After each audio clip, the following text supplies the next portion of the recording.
কেউ যদি হায়াত এবং রিজিক বৃদ্ধি করতে চায়, নবীজি বলছে সে যেন মাত্র একটা আমল করে।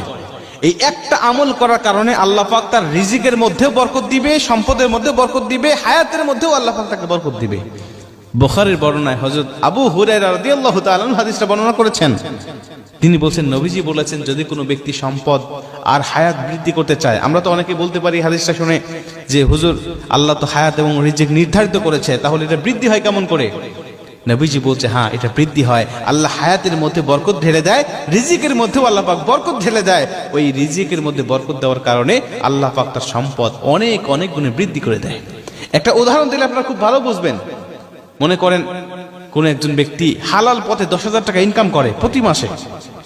ওই ব্যক্তি দেখবেন মাস শেষে 10,000 টাকা সংসার চালানোর পরেও 2,000 টাকা সঞ্চয় করতে পারে, 2,000 টাকা সে গোছাতে পারে। কিন্তু একজন ব্যক্তি সে 50,000 টাকা অবৈধ পথে ইনকাম করে, মাস শেষে দেখবেন 50,000 তো খরচ হয়েছে, আরো 20,000 টাকা তাকে ঋণ করতে হয়েছে। কেন? ওই 10,000-এর মধ্যে আল্লাহ পাক বরকত রেখেছে, হালালের মধ্যে বরকত রেখেছে, বিধায় সে সারা মাসেও খেয়ে শেষ করতে পারে নাই। কিন্তু এই 50,000-এর মধ্যে বরকত না থাকার কারণে এটা শেষ হয়েছে এবং আরো তাকে ঋণ করতে হয়েছে। এটাই হলো হালাল এবং হারামের মধ্যে পার্থক্য, হালাল আর হারামের। এটা হলো উদাহরণ। আপনার সম্পদের মধ্যে যদি বরকত থাকে, এটা খেয়ে আপনি শেষ করতে পারবেন না, আপনার সন্তানেরা শেষ করতে পারবে না। বরকত না থাকলে আপনাকে শেষ বয়সে ভিক্ষা করা লাগতে পারে।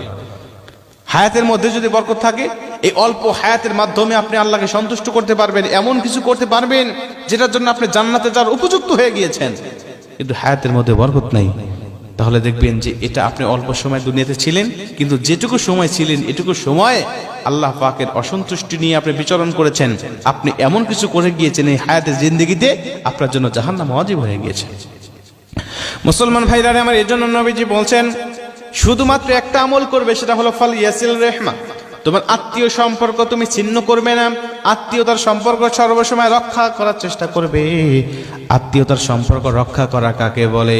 আমার বোন আমার সাথে সম্পর্ক রেখেছে, আমিও তার সাথে সম্পর্ক রেখেছি, এটাকে আত্মীয়তার সম্পর্ক রক্ষা করা বলে না। আত্মীয়তার সম্পর্ক রক্ষা করা ওটাকে বলা হয় আমার বোন আমার সাথে সম্পর্ক রাখতে চায় নাই, আমি আমার বোনের সাথে সম্পর্ক রাখার জন্য আপ্রাণ চেষ্টা করেছি এবং সম্পর্কটাকে আমি টিকিয়ে রেখেছি, এই সম্পর্কটাকে আমি রক্ষা করেছি। নবীজি বলছে এটাকেই সম্পর্ক রক্ষা করা বলা হয়। আর যেই ব্যক্তি আত্মীয়তার সম্পর্ক রক্ষা করে, আমি নবী ওই ব্যক্তিকে নিয়ে একই জান্নাতের মধ্যে থাকব। ওই ব্যক্তিকে নিয়ে আমি নবী একই জান্নাতের মধ্যে থাকব। কিন্তু কোন ব্যক্তি যদি আত্মীয়তার সম্পর্ক ছিন্ন করে, আত্মীয়তার সম্পর্ক রাখে নাই, তার বোন তার কাছ থেকে সম্পত্তি নিয়ে চলে গিয়েছে বিধায় বোনের সাথে সম্পর্ক ছিন্ন করে দিয়েছে, ফুফু সম্পত্তি নিয়ে গিয়েছে বলে ফুফুর সাথে সম্পর্ক ছিন্ন করেছে, চাচা সম্পত্তি নিয়েছে, চাচার সাথে সম্পর্ক রাখে নাই, এভাবে আত্মীয়তার সম্পর্ক সে ছিন্ন করেছে।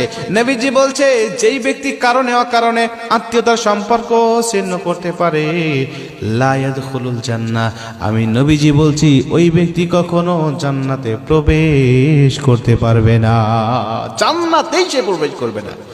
রিজিক সংকীর্ণ হয়ে যাবে, হায়াত সংকীর্ণ হয়ে যাবে, দুনিয়াতেও অশান্তির মধ্যে থাকবেন, পরকালেও আল্লাহ আপনাকে অশান্তির মধ্যে রেখে দিবেন, জাহান্নামের মধ্যে রেখে দিবেন। এজন্য হায়াত এবং রিজিক সম্পদ বৃদ্ধি করতে চাইলে আত্মীয়তার সম্পর্ক রক্ষা করার কোনো বিকল্প নাই। আত্মীয়তার সম্পর্ক আমাদেরকে রক্ষা করতে হবে। আল্লাহ হায়াতের মধ্যেও বরকত দিবে, রিজিকের মধ্যেও বরকত দিবে। হযরত আবু হুরায়রা রাদিয়াল্লাহু তাআলা হাদিসটা বর্ণনা করেছেন।